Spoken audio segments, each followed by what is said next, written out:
E acho que estamos ao vivo.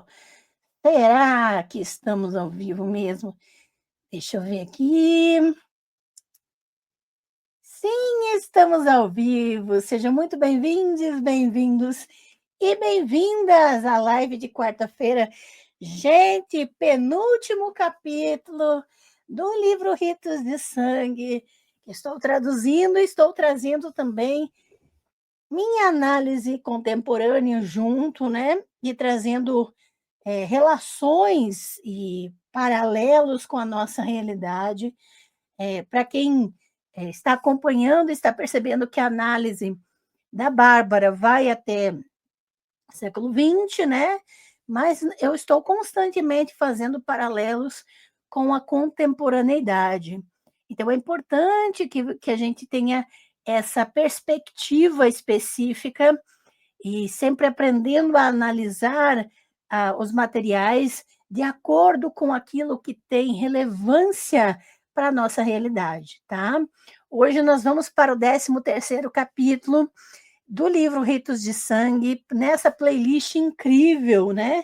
Que é a análise e tradução minha, né, deste livro fundamental. Lembrando que este livro foi traduzido no ano 2000, mas que essa tradução, esse material está já quase esgotado, né? A última edição dele, e também a tradução dele é um pouco defasada e um pouco problemática também. Então, eu estou trazendo uma tradução minha com análise, e vocês vão ver, quem tem o livro, quem acompanha a tradução, vai perceber que eu acrescento coisas, que eu explico termos, que eu trago insights e questões da contemporaneidade. Hoje e sexta-feira nós vamos fazer os últimos 2 capítulos deste livro. Sexta nós vamos terminar essa playlist Ritos e Sangue, e já na sexta eu libero o arquivo de slides completo, com todos os capítulos, no Drive do Espaço das Deusas, que é a comunidade de membros do canal. Tá? Então, não se preocupem, essa semana mesmo os membros do canal vão ter no Drive disponíveis todos os slides, o arquivo de mais de 1000 slides, com os 14 capítulos traduzidos e ainda com acréscimos, explicações e relações com a contemporaneidade que eu sempre vou fazer nas minhas traduções, beleza? O Jesus da Shopee está aqui. Boa noite, doutora Ângela maravilhosa, e boa noite, Espaço das Deusas. Sejam bem-vindos a essa live maravilhosa. Boa noite, Jesus da Shopee, membro do canal, muito obrigada pela presença, pelo carinho de sempre. Obrigada por estar sempre trazendo ânimo, né, para esse chat, porque às vezes o chat fica paradão, assim. Mas eu adoro quando vocês fervilham um pouco dentro do assunto, é claro, e quando a gente está trocando ideias e acrescentando questões às nossas iniciativas aqui, né? Quero trazer uma questão importante, porque no livro Ritos de Sangue, a autora trouxe recentemente, a gente trouxe aqui para a playlist, né? A questão de que os Estados-nações são criados, são invenções, que a noção de pátria, de nação, de país, é uma invenção humana. Então, você não tem algo naturalmente desenvolvido como um país, e você precisa, sim, de estipulações, de concessões, de acordos, né, para que determinado território seja um país. Então, as fronteiras de um país, de Estado-nação, são criações humanas, são invenções humanas. Por isso, o nacionalismo aqui é tratado como uma religião civil, como um aspecto religioso, porque é fundamentado numa entidade mitológica inventada, que é o Estado-nação, e que é resultado direto das guerras e do militarismo. Tá?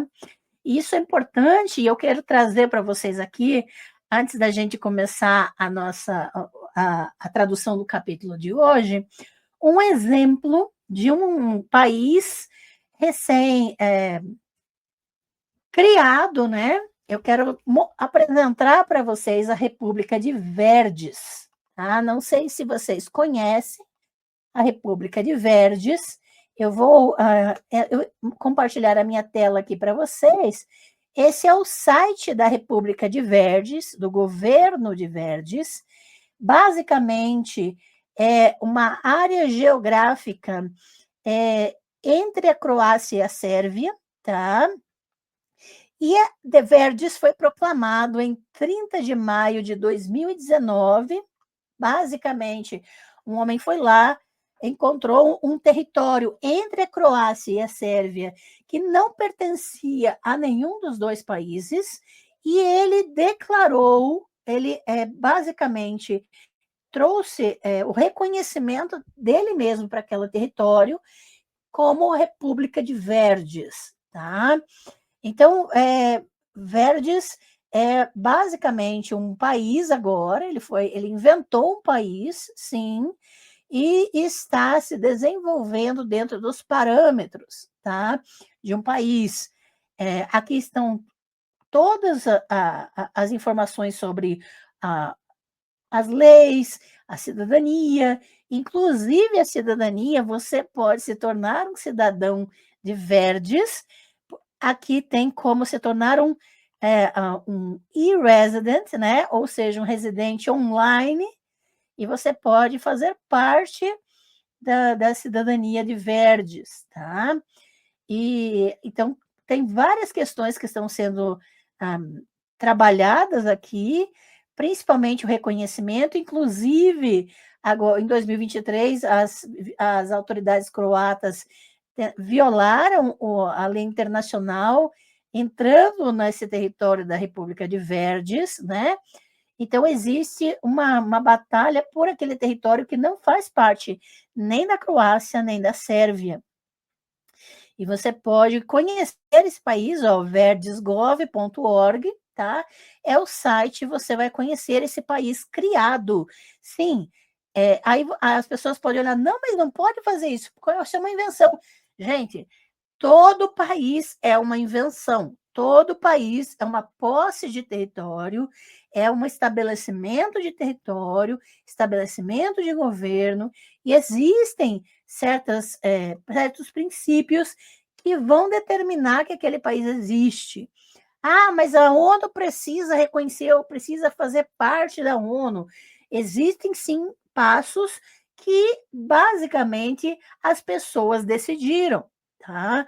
Mas é importante que a gente entenda, agora com esse exemplo da República Livre de Verdes, né, que eu acabei de mostrar o site para vocês, vão depois no site, né, verdesgov.org, para vocês conhecerem esse país criado em 2019 e que por um homem, tá, num território que não fazia parte de país nenhum, para que vocês percebam na prática que países, que estados-nação são criados, são inventados por pessoas. Isso é importantíssimo. Por isso, o nacionalismo, patriotismo, não passa de expressão religiosa, especificamente porque é fundamentada em entidades criadas pelas pessoas, tá bem? Olá, querido F Legal, Fê Legal, boa noite, seja muito bem-vindo, membro do canal, obrigada pela presença. Thiago Faria Mello, membro do canal, boa noite a todos, boa noite, muito obrigada, querido, pela presença. Então, eu convido vocês a conhecerem a República Livre de Verdes, tá? E quem quiser se tornar cidadão online, né, pegar a cidadania, fiquem à vontade no site, e recomendo que você pesquise um pouco sobre direito internacional, sobre questões que envolvem o nascimento de um país, o estabelecimento de uma nação, e percebam o quanto essas determinações são artificiais, são artifícios humanos para determinar que certo território pertence ou não a eles, tá bem? Muito bem. Então, nós vamos agora compartilhar os slides com vocês, tá? E nós vamos para o nosso 13º capítulo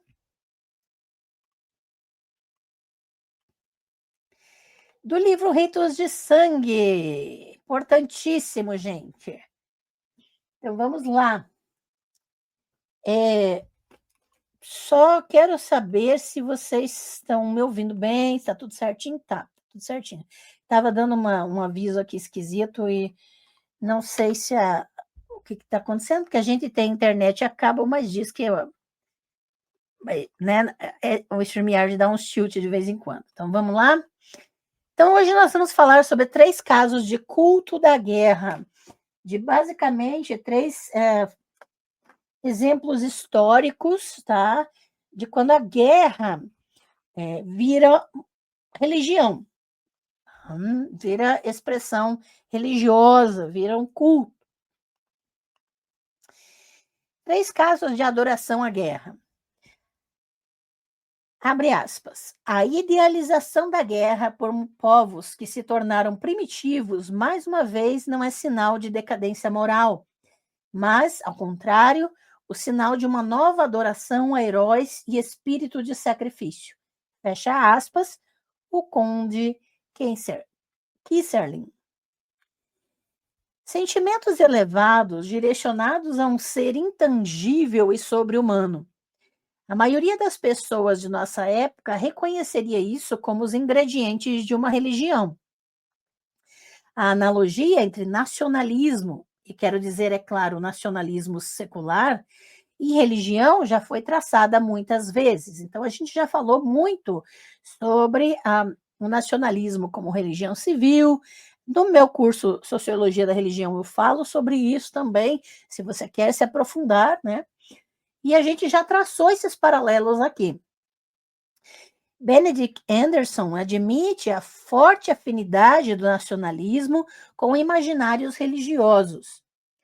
Toynbee foi além, vendo o nacionalismo como um substituto para o cristianismo, que havia sido viciado por uma economia capitalista sem alma. E até é uma questão que precisa ser pensada se o nacionalismo está substituindo as monoculturas ou o nacionalismo está se mesclando a elas. Tá? Fica aí uma dica de tese de doutorado. Mas, em grande parte, a relação entre nacionalismo e religião foi deixada como uma espécie de analogia decorativa. Poucos, se algum, pressionaram a questão ou acharam útil buscar a noção de nacionalismo como uma religião, completa com suas próprias divindades, mitologia e ritos. Uma razão pela qual hesitamos em classificar o nacionalismo como um tipo de religião é que o nacionalismo é um fenômeno completamente moderno.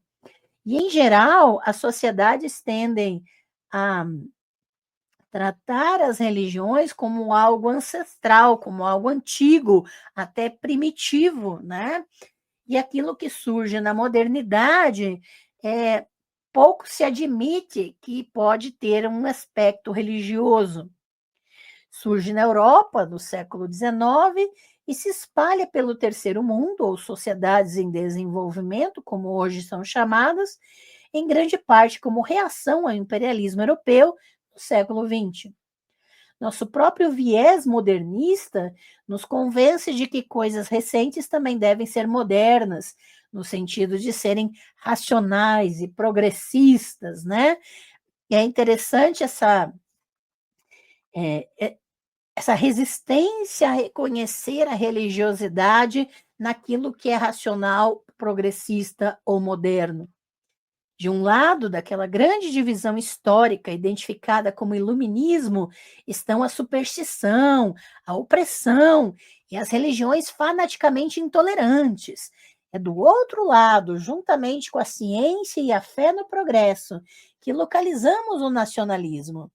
Isso aqui é interessantíssimo, gente, porque se coloca a barreira do iluminismo e diz assim, ó, Para aquele lado lá é que tem intolerância, que tem perseguição, que tem opressão. E aí o que acontece? Por isso que muitos vão disseminar a, a falsa ideia de que a caça às bruxas é da Idade Média. Porque é falsa essa ideia, é falso esse dado, né? A caça às bruxas não se deu na Idade Média, a caça às bruxas se deu na Idade Moderna. É só você pesquisar, tá? E junto com a ciência, junto com o progresso, junto com as descobertas, o racionalismo, o nacionalismo, nós temos a caça às bruxas na modernidade. É na era moderna que as acusações de bruxaria existiram. E veja como a nossa mentalidade tende a colocar para lá do iluminismo, tende a colocar na Idade Medieval coisas que nós muitas vezes consideramos supersticioso, opressivo, intolerante, quando nós estamos mais próximos da caça às bruxas do que aquela época que consideramos retardatária, né, ou atrasada. E nós precisamos rever os nossos conceitos e, principalmente, rever aquilo que consideramos atrasado, tá? Então, reconhecer que o nacionalismo é em si um tipo de religião seria admitir que tudo que é moderno não é necessariamente progressista ou racional. E a história pode, às vezes, nos levar para trás, em direção ao que passamos a ver como arcaico e primitivo. Então, aquilo que a gente considera ultrapassado, preconceituoso, supersticioso, pode estar mais perto do que a gente imagina. É em tempos de guerra e de ameaça de guerra que o nacionalismo assume seus tons mais abertamente religiosos. Durante os entusiasmos temporários da guerra, como aqueles inspirados pela eclosão da Primeira Guerra Mundial, os indivíduos se veem como participantes ou candidatos a uma forma divina de sacrifício. E na playlist de sacrifícios humanos, nós tivemos uma live somente sobre a Primeira Guerra Mundial. E mostramos como é, sim, um espírito religioso que move toda a batalha e toda a organização do fronte de batalha na Primeira Guerra Mundial. E é esse espírito religioso que vai determinar as pessoas que dão suas vidas nas batalhas como sacrifícios pela nação. Ao mesmo tempo, quaisquer distinções que possam ter existido entre igreja e Estado, ou mais precisamente entre religiões baseadas na igreja e a religião do nacionalismo, tendem a se dissolver. Durante a Primeira Guerra Mundial, por exemplo, autoridades seculares nos Estados Unidos criaram cartazes de propaganda nos quais Jesus estava vestido de caque e retratado apontando para um cano de uma arma. Essa divisão, gente, essa distinção entre igreja e Estado, é até interessante que está correndo um abaixo-assinado para a retirada de cruzes em espaços públicos para que o Estado seja de fato laico, quando, na verdade, não é essa a mistura principal entre Estado e igreja, entre Estado e religião. A mistura principal está no nacionalismo, está nas expressões fervorosas contra inimigos do Estado. Tá?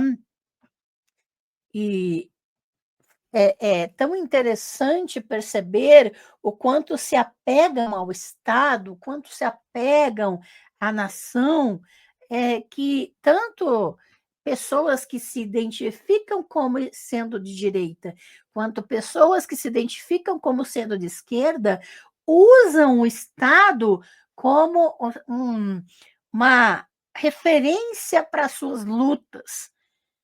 Uns dizendo-se patriotas demais e outros dizendo que o Estado Estado é supremo, acima das intervenções internacionais, quando, ao mesmo tempo, estão lambendo as botas das grandes empresas internacionais para a sobrevivência. Então, não existe distinção entre igreja e Estado em lugar algum.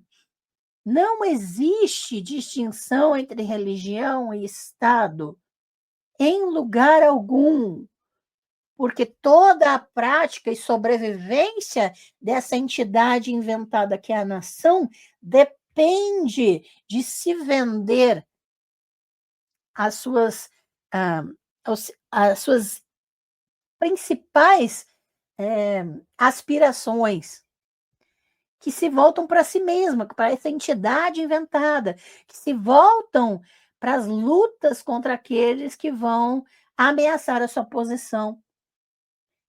Por isso, eu concordo até com Francine Oliveira, que diz que não existe direita e esquerda como é tão enfatizada nas mídias.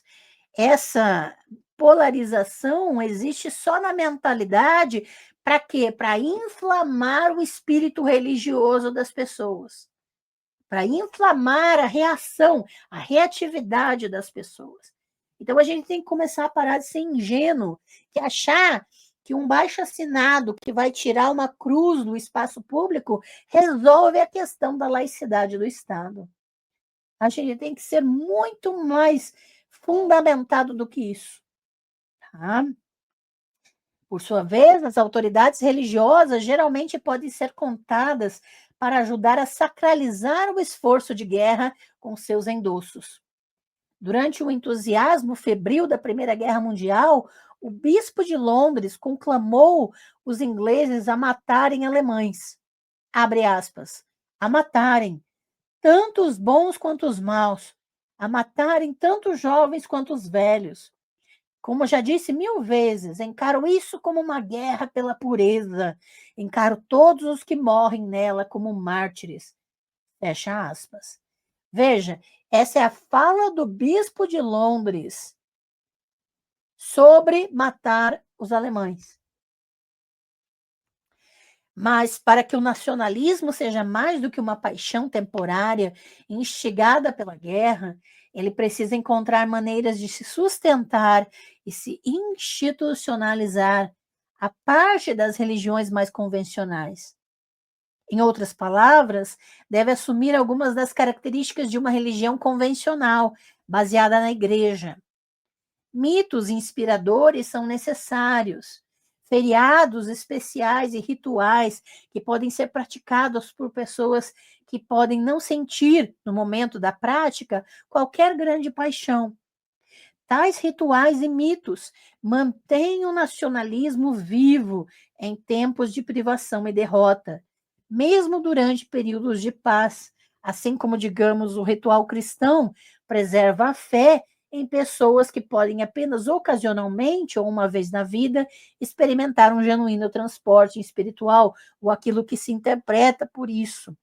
Então, os ritos de cantar o hino, de levantar uma bandeira, de repetir alguma frase, de fazer celebrações cívicas, né, de proclamação da República, comemorar 7 de setembro e tantas outras datas importantes fazem parte do ritual religioso do nacionalismo. Foi a Segunda Guerra Mundial que viu o pleno florescimento dos nacionalismos religiosos institucionalizados, concebidos para manter o fervor de grupos inteiros, populações por meses e anos seguidos. De muitas maneiras, a Segunda Guerra Mundial foi uma continuação da Primeira, surgindo de queixas implantadas pela Primeira Guerra e apresentando algumas das mesmas alianças e formas de guerra. O tanque, o submarino e o avião, por exemplo, que tanto contribuíram para distinguir a Segunda Guerra Mundial das guerras dos séculos anteriores, foram todos empregados pela primeira vez na Primeira Guerra Mundial. Portanto, as duas guerras podem ser vistas como um contínuo análogo à Guerra dos 30 Anos, uma dupla guerra que não conseguia encontrar uma maneira de parar. Mas a Segunda Guerra Mundial foi distinta de maneiras que exigiram a mobilização emocional sustentada das populações participantes. Primeiro, havia o tamanho dos exércitos envolvidos. As Forças Armadas dos Estados Unidos, que somavam cerca de 5 milhões na Primeira Guerra Mundial, atingiram mais de 16 milhões no auge da Segunda Guerra Mundial. E outros beligerantes colocaram proporções semelhantes de suas populações em uniformes. Mais importante, porém, era o fato de que esta era uma guerra total. Na Primeira Guerra Mundial, ainda havia algumas inibições contra o ataque a civis, que acabaram sendo responsáveis por 15% das mortes. Na Segunda Guerra Mundial, a destruição e exploração de civis era uma política deliberada de todos os lados. Os britânicos usaram o poder aéreo para desalojar a população alemã. Os Estados Unidos bombardearam as populações civis de Hiroshima, Nagasaki e Dresden. Os alemães e japoneses destruíram cidades e exploraram as populações derrotadas como mão de obra escrava. Como resultado, na Segunda Guerra Mundial, a proporção de civis mortos, incluindo vítimas do Holocausto, subiu para 65% do total. O poder aéreo tornou os bombardeios em massa de civis possíveis, mas foi o enorme envolvimento de civis no lado industrial da guerra que o tornou estrategicamente necessário. No ápice de uma tendência em curso desde o início da Guerra Armada, milhões de civis foram agora alistados no negócio de fabricação de armas e no fornecimento de exércitos cada vez maiores. Nessa situação, não havia civis inocentes, exceto possivelmente crianças, e a guerra assumiu um caráter genocida desconhecido no conflito mais cavalheiresco de 1914 a 18.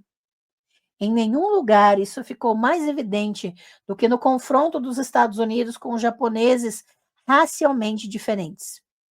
William House, o comandante das forças navais dos Estados Unidos no Pacífico Sul, defendia slogans como, abre aspas, matem japoneses, matem japoneses, matem mais japoneses, fecha aspas.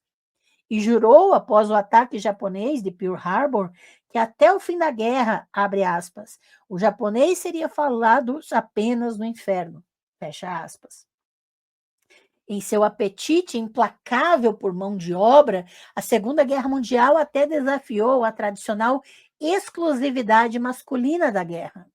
As mulheres não apenas substituíam homens desaparecidos em fábricas de munições e outras indústrias vitais, elas foram convidadas para as Forças Armadas dos Estados Unidos e do Reino Unido como funcionárias administrativas e de escritório, receberam uniformes e foram autorizadas a participar da pompa, bem como dos riscos da guerra. As mulheres soviéticas, ou pelo menos algumas delas, alcançaram brevemente o status de guerreiras, voando em missões de combate, atuando como atiradoras de elite e participando de ataques com ondas humanas. Em uma guerra na qual um civil enfrentava quase a mesma chance de morrer que um soldado, não havia status protegido para as mulheres de qualquer maneira. A guerra estava em toda parte e todos faziam parte dela. Os nacionalismos distintamente religiosos que surgiram na época da Segunda Guerra Mundial se basearam fortemente em tradições religiosas familiares, mas inevitavelmente as tornaram mais primitivas e paroquiais. Lembre-se da classificação de Karl Jaspers das religiões como pré- e pós-axiais, sendo o eixo o equivalente antigo ao iluminismo, o auge da Grécia clássica. As religiões pré-axiais eram tribalistas, postulando divindades com jurisdições, ou seja, cada divindade tinha uma função ou um aspecto que ela regia, e lealdade ilimitadas, enquanto as religiões pós-axiais eram, pelo menos em teoria, universalistas e dirigidas a todos os povos igualmente. Assim, todos os participantes do banho de sangue da Segunda Guerra Mundial eram adeptos, ou pelo menos estavam familiarizados com credos que defendiam alguma noção de irmandade dos homens. O cristianismo, no caso dos estadunidenses e europeus, o budismo, no caso dos japoneses, e, se puder ser considerado um tipo de religião, a ideologia ateísta do socialismo internacional, no caso dos soviéticos. Mas o nacionalismo não é nada senão tribalista e não pode, por sua própria natureza, ter a menor pretensão de universalismo. Ninguém espera que os poloneses ofereçam suas vidas pelo Peru ou façam proselitismo entre os canadenses para conquistar sua fidelidade à bandeira da Nigéria. Então, o nacionalismo como religião, ele é muito mais parecido com as religiões pré-axiais que são tribalistas, ou seja, eles não defendem todas as pessoas, não defendem que a nação está sobre todas as pessoas do mundo, mas está sobre aquele grupo especificamente. Na religião do nacionalismo, o estrangeiro é sempre uma espécie de pagão, e, exceto em circunstâncias incomuns, insensível à conversão. À medida que o nacionalismo substituiu as religiões universalistas pós-axiais, como Toynbee ouvia fazendo, os seres humanos estavam abandonando o sonho ousado de uma humanidade universal e retornando às suas raízes tribalistas.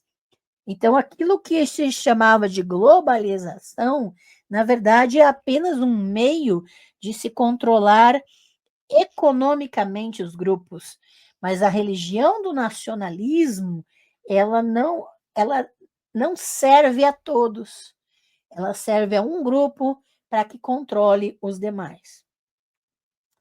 Em nenhum lugar isso ficou mais evidente do que na União Soviética, onde a guerra levou Stalin a abandonar a ideologia universalista do comunismo em favor de um nacionalismo estreito e quase religioso.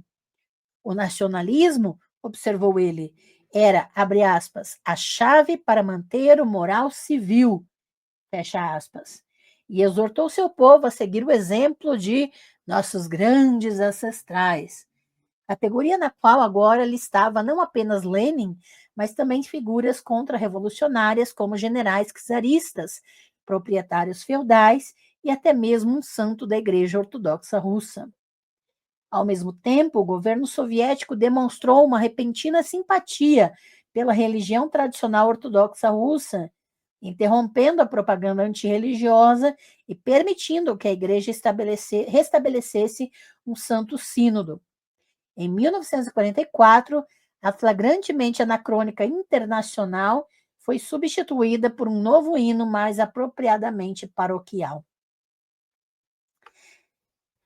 Aqui examinaremos brevemente 3 exemplos dos tipos de nacionalismo religioso que foram associados à Segunda Guerra Mundial ou que surgiram dela: o nazismo na Alemanha, o shintoísmo estatal no Japão e o patriotismo ritualizado que emergiu nos Estados Unidos do pós-guerra. Cada um deles serviu aos seus adeptos como uma religião, oferecendo uma visão de mundo completa, justificando o sacrifício e a perda individuais e mobilizando as paixões inspiradoras da solidariedade coletiva. E como religiões, cada uma delas remonta ao cristianismo passado, ou no caso japonês, ao budismo, a tipos de religião mais antigos, pré-axiais, a religião europeia pré-cristã, no caso do nazismo, o próprio shintoísmo no Japão e o judaísmo do Antigo Testamento, a Bíblia hebraica, no caso do nacionalismo estadunidense. Então, nós vamos verificar agora esses três exemplos específicos. Deixa eu só ver se alguém mais chegou. Sim, chegaram. Zozen, nossa, eu jurava alienada, achando que era na Idade Média, em choque. Sim, é o que mais falam por aí, que a caça às bruxas era na Idade Média. Gente, é um equívoco crasso, tá? É por isso que a gente estuda história, é para isso que a gente pesquisa. Então, não vamos ficar repetindo o que houve, gente. Caça às bruxas da Idade Moderna. Ninguém, nenhuma pessoa foi condenada por bruxaria na Idade Média. Nenhuma. Todas as condenações da Idade Média eram por heresia. Condenação por bruxaria é a Idade Moderna, tá? Isso é fato histórico. Under Deconstruction. Ângela maravilhosa! Beijo! Muito obrigada pela presença. Maria Helena Amaral, membro do canal. Boa noite, doutora Ângela. Boa noite a todos. Mais um mergulho nos labirintos da alma humana. O mergulho de hoje, bebam água, gente. Bebam água e respirem fundo, porque vai ser um poço. Se preparem. Moacir Malta. Oi, Ângela. Muito bom, obrigada. Obrigada pela presença. É legal, as comunistas piram com essa análise.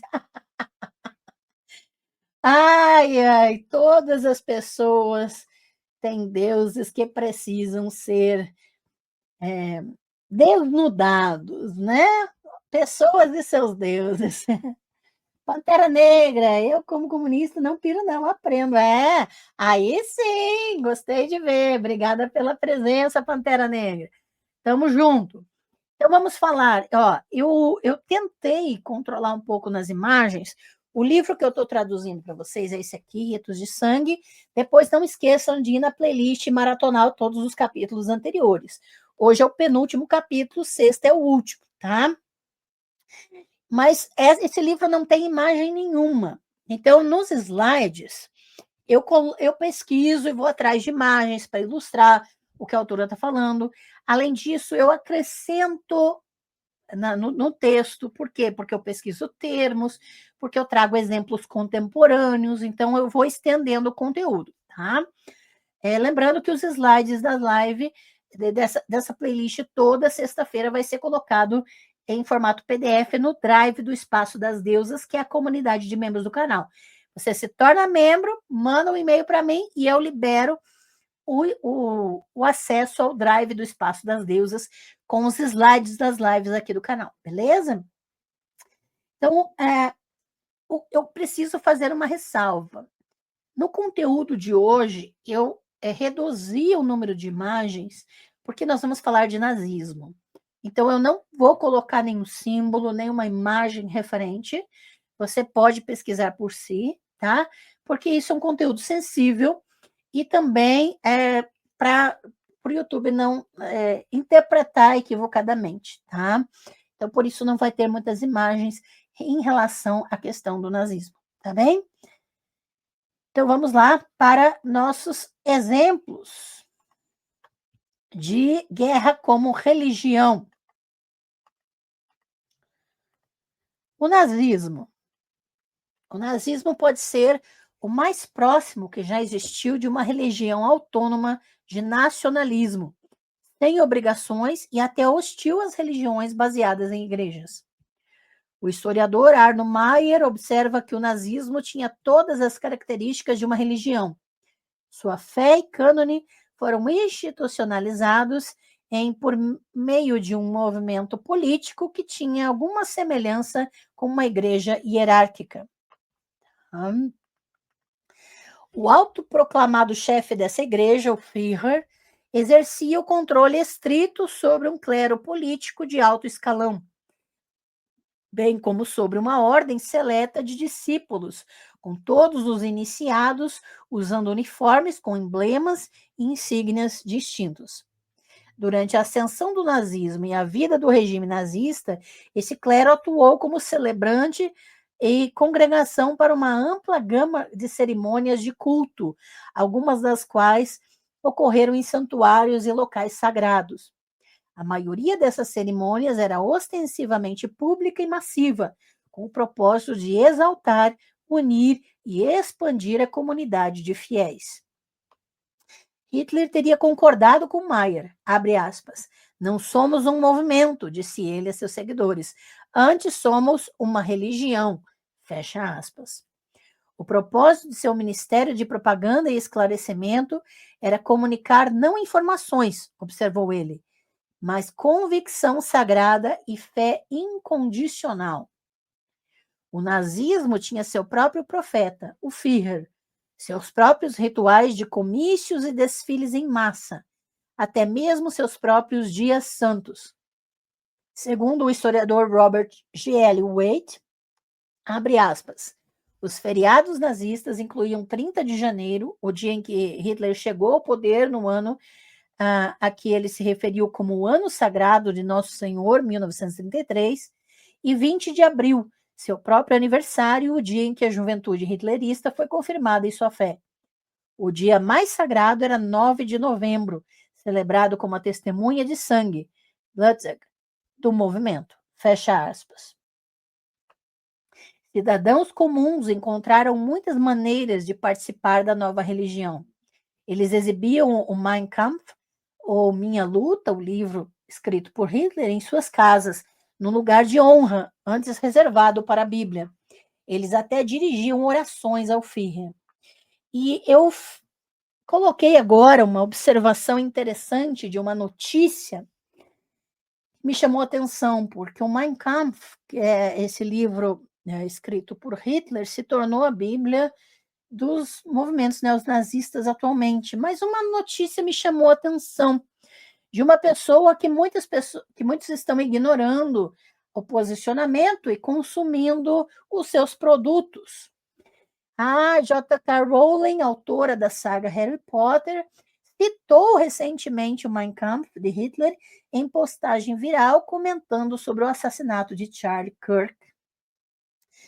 E ela estava exaltando Charlie Kirk, ela não estava se opondo a ele, tá? E para quem não sabe, há anos a Rowling tem lutado veementemente, não somente através das redes sociais, mas com o seu dinheiro contra comunidades trans e contra quem abriga pessoas trans em solidariedade a elas. Então, existe uma luta econômica da J.K. Rowling contra pessoas trans, contra comunidades trans, e recentemente ela acaba citando Mein Kampf, a Bíblia dos movimentos hoje neonazistas, né, comentando sobre o assassinato de Charlie Kirk.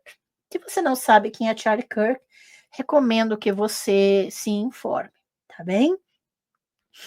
Foi recentemente assassinado e era uma pessoa de extrema direita nos Estados Unidos e que atuava constantemente nas mídias para propagandas racistas, misóginas, homofóbicas, né? E já tem muita coisa se desenvolvendo. Eu recomendo que você siga Francine Oliveira no TikTok e no YouTube. Ela tem canal no YouTube e ela está fazendo análises políticas sobre esses assuntos. Mas me chamou a atenção o fato dela ter citado o Mein Kampf, que era o livro sagrado nazista. A Liga das Moças Alemãs, por exemplo, desenvolveu sua própria versão do Pai Nosso. Abre aspas. Adolf Hitler, você é nosso grande líder. Teu nome faz o inimigo tremer. Teu terceiro Reich, vem, somente tua vontade é lei na terra. Fecha aspas. E assim por diante. As cerimônias de juramento nazistas conscientemente acompanhavam os ritos religiosos de confirmação, como esse relato de um jornal nazista deixa claro. Abre aspas. Ontem testemunhamos a profissão da religião do sangue em toda a sua realidade imponente. Quem quer que tenha feito o seu juramento de fidelidade a Hitler se comprometeu até a morte com essa ideia sublime. Fecha aspas.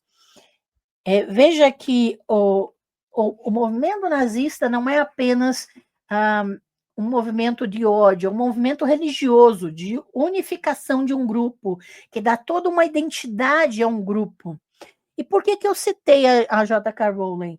Porque quando você... e eu já fiz isso, tá? Mas agora já decidi não fazer mais. Quando você consome qualquer produto que vai, de alguma maneira, direta ou indiretamente, dar dinheiro para ela, esse dinheiro é investido diretamente contra a comunidade de pessoas trans. Isso é uma realidade, recomendo que você pesquise, tá bem? Ela abertamente fala sobre isso nas redes dela. Não estou fazendo nenhuma teoria da conspiração. O que eu falo aqui é baseado em pesquisa. Lembrando que tudo que eu estou citando aqui, no final da live, eu vou mostrar as referências bibliográficas, incluindo os links de acesso às notícias que eu coloco aqui, tá bem?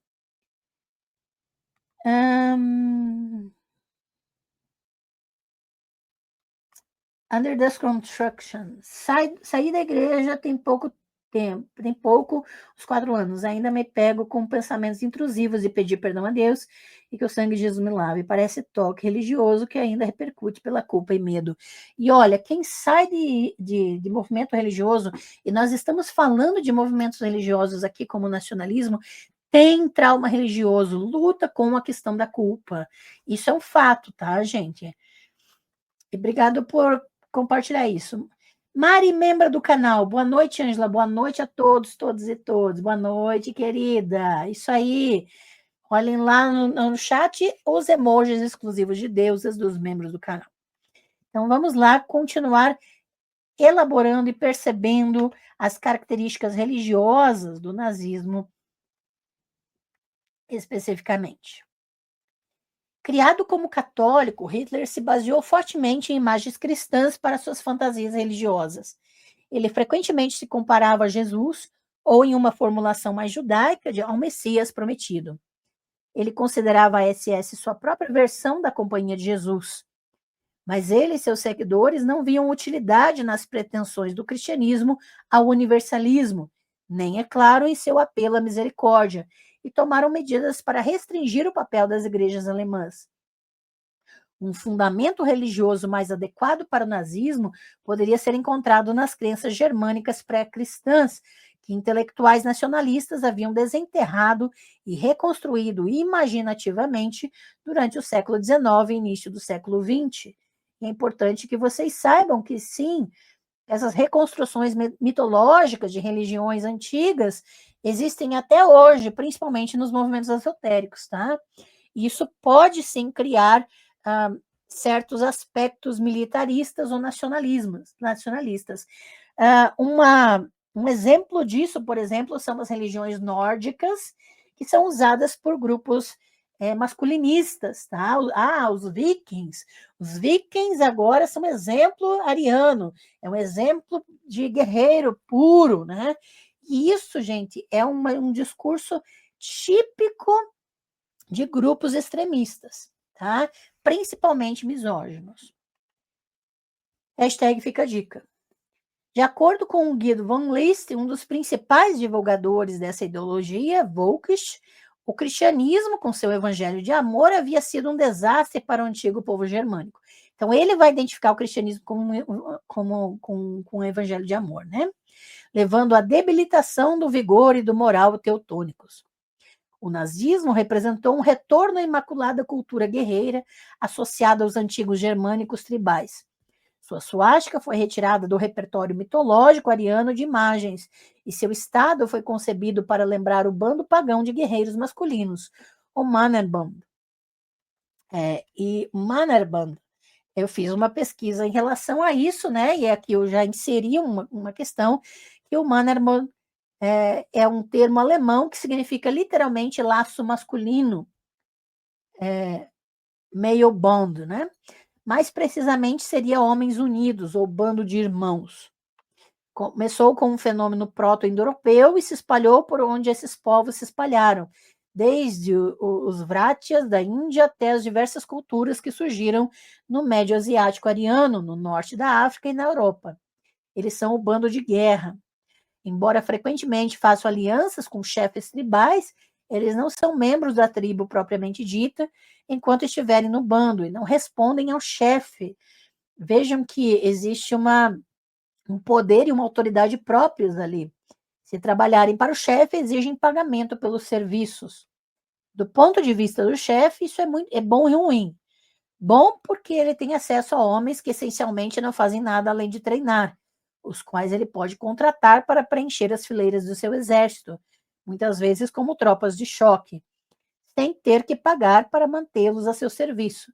E também tem mercenários aos quais pode recorrer e ainda ter um certo grau de negação. A desvantagem é que o grupo faz pouco mais do que treinar e lutar. Eles não cultivam, portanto, ou precisam ser pagos para que tenham os recursos necessários para sobreviver ao inverno, ou então tomam o que precisam da comunidade. Muitas vezes, nos tempos antigos, as pessoas estocavam suprimentos extras, e quando o grupo chegava, lutavam um pouco para manter sua honra, e na maioria dos casos, o grupo tomava apenas o que lhes era reservado. O morador local acabava ficando um pouco desleixado, com uma boa história para contar sobre lutar contra bandidos, e o grupo tinha o que precisava para sobreviver sem ter que matar seus vizinhos. O grupo era caracterizado por ter níveis de iniciação, ritos e práticas secretas que os forasteiros não conheciam. Eles frequentemente passavam os invernos praticando seus combates e realizando seus ritos e práticas mágicas. Eles eram, nos termos de Dumézil, primeira função, guerreiros magos, em referência a Odin e Freya. O verão era a temporada de invasões. Nos tempos modernos, as pessoas gostam de comparar o bando às forças armadas ou à polícia, uma vez que muitas unidades militares têm seus próprios ritos de passagem, rituais específicos para cada unidade, além, é claro, de trabalharem por conta própria, muitas vezes, né, andando armados por aí, fazendo as suas investidas por conta e em troca de dinheiro e também associados ao tráfico. Apesar de oficialmente serem homens do presidente, primeiro-ministro ou do rei, estes são a casta guerreira da segunda função. O mais próximo do maneirismo moderno seriam os motoclubes fora da lei. Eles têm períodos de prospecção, fazem juramentos que se espera que sejam cumpridos, com consequências brutais para os que quebram, têm seus próprios ritos de iniciação e passagem, certas práticas que realizam juntos e fora da vista, até mesmo de seus afiliados, e entram em guerra quando necessário. E você vai ver muitos grupos paramilitares, né, com essas características, e também questões de grupos masculinistas, né, que vão fazer seus treinamentos, seus gritos de guerra, seus rituais de iniciação, e vão agir com violência quando bem entendem. Devido ao seu estilo de vida e às realidades da cultura moderna, eles frequentemente recorrem a atividades ilegais para ganhar dinheiro e manter o maneirismo, sem precisar ser escravos assalariados de forças externas. Isso nem sempre acontece, pois cada vez mais eles possuem seus próprios negócios que operam e sustentam suas comunidades. Normalmente, eles também policiam suas comunidades locais. Não estão interessados em suas velhas senhoras ou crianças que vivem em bairros inseguros e cuidarão de problemas que a polícia não pode ou não quer cuidar. Você não machucará um membro da família sem represálias, e machucar um deles ou suas famílias desperta a ira de todos eles. Por outro lado, eles também fazem grandes coisas pela comunidade. Pessoas que são um deles terão suas famílias protegidas caso sejam presas. Se alguém tiver um problema médico que não possa pagar, o dinheiro será encontrado. Essa é a natureza do Bund, o Mannerbund, e dos juramentos feitos. O indivíduo deve ao bando e o bando deve ao indivíduo. O juramento é mútuo e levado a sério. O próprio Hitler era um devoto fanático da guerra e do nacionalismo como religião da guerra. Como argumenta Keegan, grande parte de sua perspectiva e ambição foram moldadas nas trincheiras da frente ocidental, onde serviu como soldado de infantaria de 1914 a 1917, em um regimento que, como tantos outros, perdeu mais de 100% de sua força inicial de tropas. Mais de 100% é ótimo, né? Mas isso aqui é a tradução literal do texto da autora. Repetidamente, o jovem Hitler sobreviveu a bombardeios e de artilharia que deixaram seus camaradas empilhados mortos ao seu redor, apenas para ver seus substitutos despachados de forma semelhante. Sem dúvida, ele devia parte de sua percepção messiânica de si mesmo a essas fugas por pouco. E pode ser também que o massacre implacável e industrializado da guerra de trincheiras tenha servido como preparação psicológica para a aniquilação dos judeus e outros indesejáveis em casa. Não há dúvida, porém, de que a guerra foi para Hitler uma experiência de intensidade religiosa. Ele escreveu em Mein Kampf sobre ter sido, abre aspas, tomado por um entusiasmo arrebatador, fecha aspas, no início da guerra. Na viagem de trem para o fronte, quando as tropas irromperam espontaneamente, eu não sei pronunciar a frase em alemão, Hitler lembrou, abre aspas, senti como se fosse explodir, fecha aspas. Ele era um soldado corajoso e dedicado, embora propenso a irritar seus camaradas com sermões sobre política ou os males de fumar e beber. Completamente puritano em sua devoção à guerra, ele mais tarde descreveu as trincheiras como um mosteiro com paredes de fogo. Assim, os nazistas não se basearam na lógica cristã tradicional, vingança pela morte de Cristo, para o tratamento genocida dos judeus. Esse é o discurso utilizado para reforçar a teologia protestante luterana e relacioná-la a Hitler. Apesar de ter sido, sim, utilizada para embasar o extermínio prático de 6 milhões de judeus na Segunda Guerra Mundial, vai muito além disso, reforçando o antissemitismo. E um exemplo dessa questão do luteranismo, né, é o livro, aqui tem a capa do livro sobre os judeus e suas mentiras, do alemão, né, que é um tratado escrito em janeiro de 1543 pelo teólogo protestante Martinho Lutero, em que defende a perseguição dos judeus, a destruição dos seus bens religiosos, assim como o confisco de seu dinheiro. Lutero se baseia no conceito germânico de liberdade contra a imposição de se reverenciar líderes estrangeiros. Então, esse material, gente, está em português, traduzido gratuitamente na internet. É só você buscar pelo título sobre os judeus e suas mentiras de Lutero. Tá? Isso aí está em PDF, gratuitamente traduzido na internet. Na teologia nazista, um dos principais crimes dos judeus era ter traído seu país na guerra. Não importava que os judeus alemães tivessem servido lealmente na Primeira Guerra Mundial. Não importava que eles estivessem na década de 1930 mais completamente assimilados à sociedade gentia do que jamais haviam sido. Para Hitler, eles eram uma lembrança odiosa, até mesmo zombeteira, da derrota. No imaginário nazista, os judeus eram proeminentes entre os responsáveis pela famosa facada nas costas, que supostamente impediu a vitória alemã na Primeira Guerra Mundial. Para que os alemães recuperassem sua pureza arcaica como guerreiros, lembra da questão dos vikings? Aqui. Todos os vestígios desse mal estrangeiro precisavam ser expurgados. Só então a nação poderia se erguer como um único organismo, da humilhação da derrota ao status de predador global. Lembrem dos capítulos anteriores desse livro, Ritos de Sangue, que estão aqui na playlist, que a autora volta para a ideia de predador. Tá? Então, a gente trabalhou isso vários capítulos. Agora, a gente retorna a essa ideia.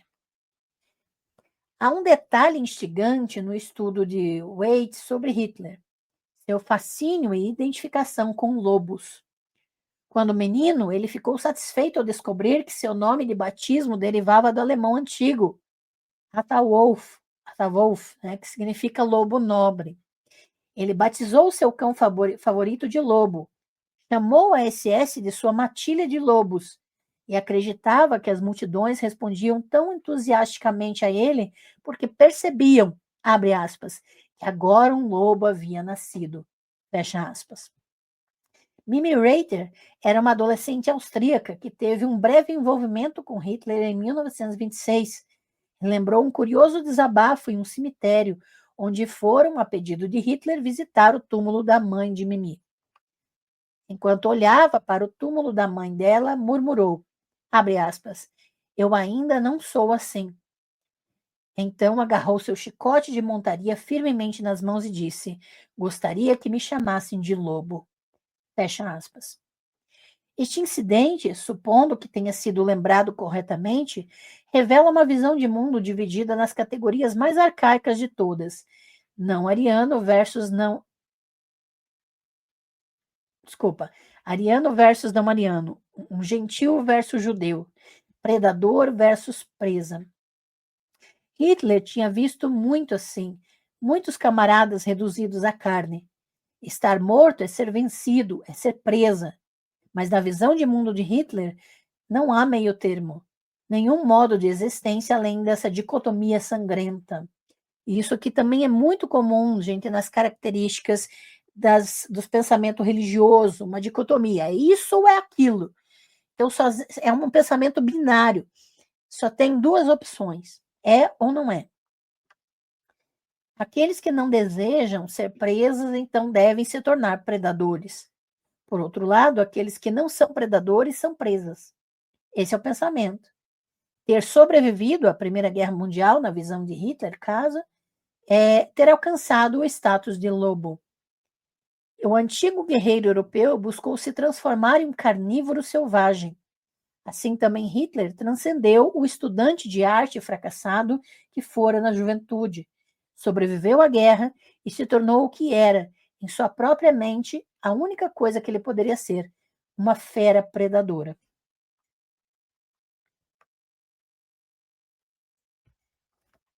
Deixa eu só ver se tem mais alguns comentários antes da gente entrar no segundo exemplo.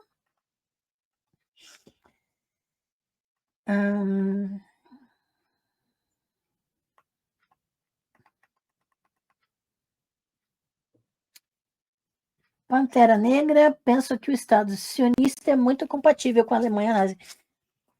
Também penso.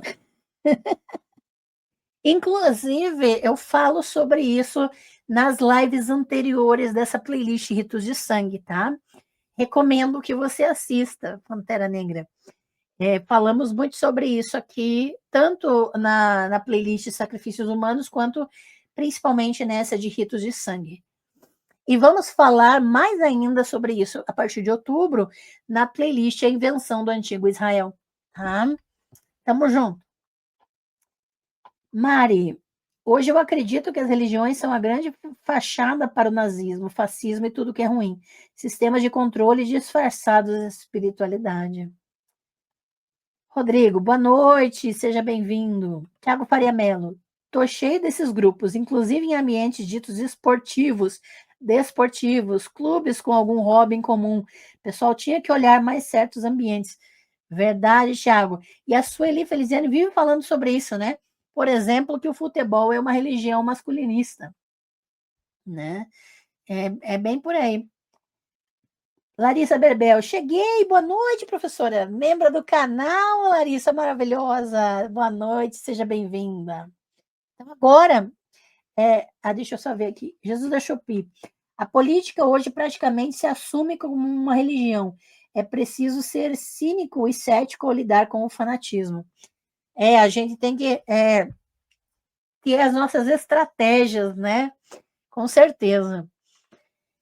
Então, vamos falar agora sobre um segundo exemplo de guerra como religião, que é o shintoísmo estatal. Na época da Segunda Guerra Mundial, o Japão já ostentava uma tradição de 50 anos de nacionalismo secular, promulgada implacavelmente em todas as instituições da vida japonesa. A educação pública, que alcançava 90% das crianças japonesas em 1900, incluía treinamento militar para meninos e a inculcação sistemática do militarismo e do culto ao imperador para ambos os sexos. As aulas de aritmética faziam cálculos baseados em situações de campo de batalha. Os tópicos da aula de ciências incluíam informações gerais sobre holofotes, comunicação sem fio, minas terrestres e torpedos. Um texto de leitura oferecia a história de um marinheiro pouco entusiasmado cuja mãe o adverte. Abre aspas. Você escreveu que não participou da Batalha da Ilha de Toshima. Você participou do ataque de 10 de agosto a Havei, mas não se destacou com um feito individual. Para mim, isso é deplorável. Por que você foi à guerra? Sua vida deve ser oferecida para pagar suas obrigações com o nosso benevolente imperador. Fecha aspas. Veja, isso aqui é um texto para leitura na escola. Entre as instituições alistadas para os objetivos do imperialismo japonês estava o Shintoísmo, a religião tradicional. Uma das religiões mais antigas do mundo, o Shintoísmo, apresenta milhares de divindades, ou kami, né, que são adoradas em residências particulares e em milhares de santuários em todo o país. Até o período Meiji, no final do século XIX, o shintoísmo parece ter sido amplamente apolítico e nem mesmo para os padrões superaquecidos do Ocidente muito religioso.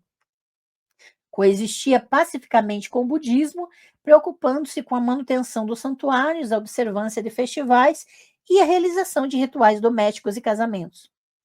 Não é de se admirar que tantos samurais tenham preferido o budismo, com sua metafísica austera e magnífica indiferença à morte. Mas os samurais eram uma pequena elite, e seu budismo zen nunca atraiu um número significativo de seguidores. Abre aspas, como os mestres zen não pregavam um caminho fácil para a salvação, como os mestres das seitas da terra pura, o zen não se tornou um movimento de massa. Em vez disso, tendia a ser uma religião da elite. Fecha aspas. Uma frase de Heine, as referências bibliográficas estão no final. Com a militarização da sociedade japonesa, que começou perto da virada do século XX, foi a antiga religião popular, o shintoísmo, que foi recrutada para a causa nacionalista. As vitórias do Japão na Primeira Guerra Sino-Japonesa, de 1894 a 1895, e na Guerra Russo-Japonesa, de 1904 a 1905, seguidas pela anexação da Coreia, transformaram a outrora reclusa nação insular em uma das principais potências militares da Ásia. Os sacerdotes shintoístas agora deveriam inculcar o patriotismo juntamente com formas mais antigas de piedade e presidir rituais nacionalistas, como a veneração do retrato do imperador. Em troca, o sacerdócio shintoísta recebia dinheiro público para o treinamento de sacerdotes e a manutenção de santuários, bem como apoio estatal em sua crescente rivalidade com o budismo. Às vésperas da Segunda Guerra Mundial, o shintoísmo havia se tornado, para todos os efeitos práticos, a religião estatal. O objetivo do shintoísmo estatal era o que a historiadora Helen Hardcre chama de orquestração nacional de rituais. O envolvimento de toda a população por meio de observância rituais simultâneas. As crianças iniciavam um ano letivo com celebrações patrióticas, nas quais a declaração oficial do imperador sobre a educação servia como um objeto sagrado de adoração. Passageiros de bondes eram obrigados a se levantar e se curvar reverentemente ao passar pelo Palácio Imperial ou por importantes santuários shintoístas. Rituais shintoístas mais antigos também eram recrutados para a causa nacionalista. Muitos deles, segundo Ruth Benedict, eram suficientemente benignos e certamente antigos. Abre aspas. Nos dias frequentes de ritos, representantes oficiais da comunidade vinham e ficavam diante do sacerdote enquanto ele os purificava com cânhamo e serpentinas de papel. Ele abria a porta do santuário interno e invocava os deuses, muitas vezes com um grito agudo, para que viessem participar de uma refeição cerimonial. O sacerdote orava e cada participante, em ordem de classificação, apresentava um galho de sua árvore sagrada com tiras de papel branco penduradas. Fecha aspas. A novidade no shintoísmo estatal era a sincronização e centralização do ritual, de modo que as mesmas cerimônias agora eram observadas por todos ao mesmo tempo, desde o imperador em um santuário central até os camponeses em seu yohaisho, ou local de culto à distância. Ninguém, cristão ou budista, estava isento do que Heidegger chama de tentativa ousada de engenharia social. Para escapar das acusações de totalitarismo religioso, as autoridades estatais assumiram a posição de que o shintoísmo não era uma religião, mas algo mais secular e mais profundamente enraizado na vida japonesa. O próprio espírito nacional sempre vai ter esse discurso, tá, gente? Tem até ateu falando que, né, é ateu, que não é religioso, mas age como religioso, mas é nacionalista, mas é patriota, e fala besteira. Todo mundo vai dizer que não é religioso. No cerne metafísico da nova não-religião, e sobrepondo-se a preocupações mais tradicionais do shintoísmo, estava a noção de Kukutai, que significa literalmente nação-corpo. Olha aqui a entidade se formando. Kukutai é paralela à noção dos intelectuais europeus de nação como organismo. Era a entidade viva, mística, que surgia da fusão de cidadãos individuais em uma massa única e devota. Simbolizado pelo imperador e pelos santuários shintoístas, o Kokutai exigia fidelidade absoluta dos cidadãos, incluindo a disposição de dar a vida.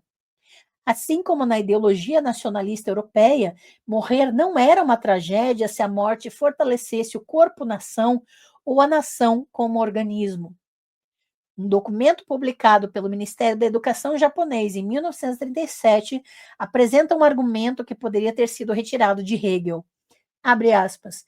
Oferecer nossas vidas pelo imperador não significa o chamado autossacrifício, mas sim abandonar nossos pequenos eus para viver sob a graça augusta e o aprimoramento da vida genuína do povo de um Estado. Fecha aspas. Apesar de todas as suas continuidades com o passado, o shintoísmo estatal não refletia de forma alguma uma disposição asiática pré-existente de submergir o indivíduo no todo coletivo. Kokutai pode ter sido uma palavra antiga, mas o culto Kokutai surgiu apenas na década de 1930. Toda a noção de nação como um corpo-organismo místico centrado no corpo real de um líder individual foi o fenômeno da era moderna, a era dos exércitos de massa. Veja, gente, que todas essas elaborações religiosas, nacionalistas, intolerantes, extremamente supremacistas, né?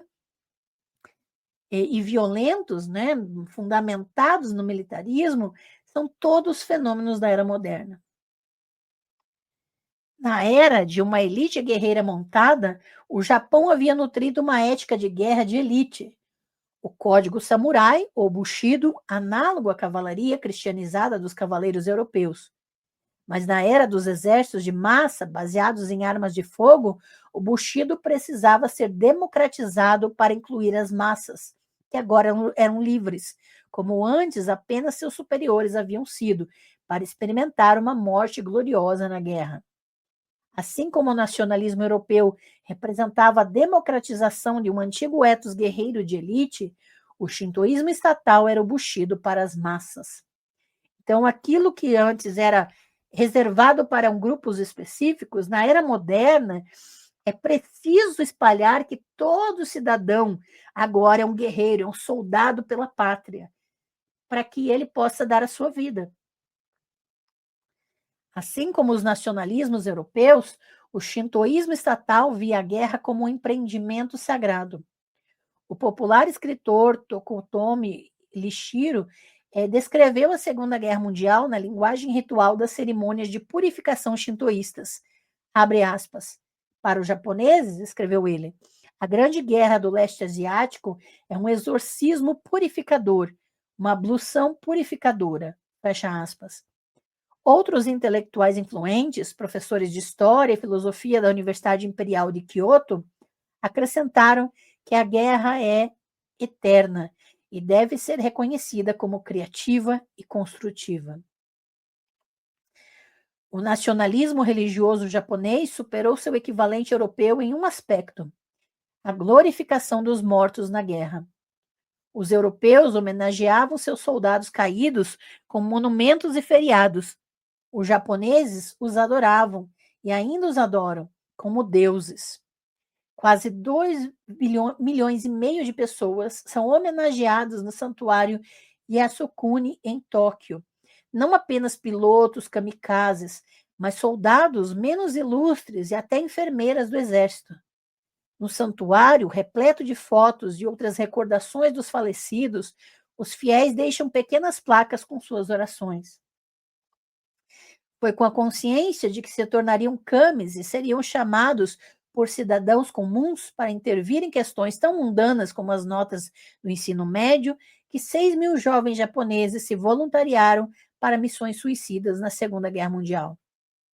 Um poema encontrado no corpo de um soldado japonês após a Batalha de Ato, nas Ilhas Aleutas, foi traduzido como, abre aspas, eu me tornarei uma divindade com um sorriso na densa neblina.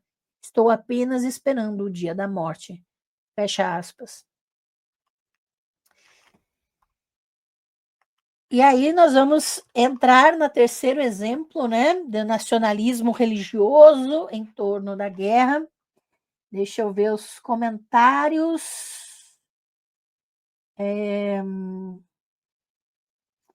Carolina de Ataíde Figueiredo, boa noite. Os mimos e o livro chegaram, obrigada. Ah, que maravilha. Boas leituras, Carolina, que bom. Isso aí, todo último domingo do mês tem sorteio de livros e cursos aqui no canal, gente, não percam. Alex Mendes, membro do canal. Olá, Alex, maravilhosa doutora. Música para os meus ouvidos, assistir às suas aulas. Em breve comprarei um curso seu. Parabéns pelo trabalho de utilidade pública. Muito obrigada, Alex. Não esqueça de mandar um e-mail para mim, Alex. Todos os membros do canal precisam mandar um e-mail com seu nome completo e endereço dos Correios para receber seu pacote de mimos e também acesso ao drive do Espaço das Deusas, tá? Não esqueçam, gente, todos os membros precisam enviar um e-mail com nome e endereço dos Correios para eu mandar os mimos e o acesso aos seus benefícios, tá? Vou colocar na tela meu endereço de e-mail, eetown@gmail.com. Não esqueçam, membros do canal precisam me mandar esse e-mail, tá bem? Se você está fora do Brasil, mande seu nome completo do mesmo jeito e seu endereço, e você vai poder escolher um dos meus cursos como mimo, tá?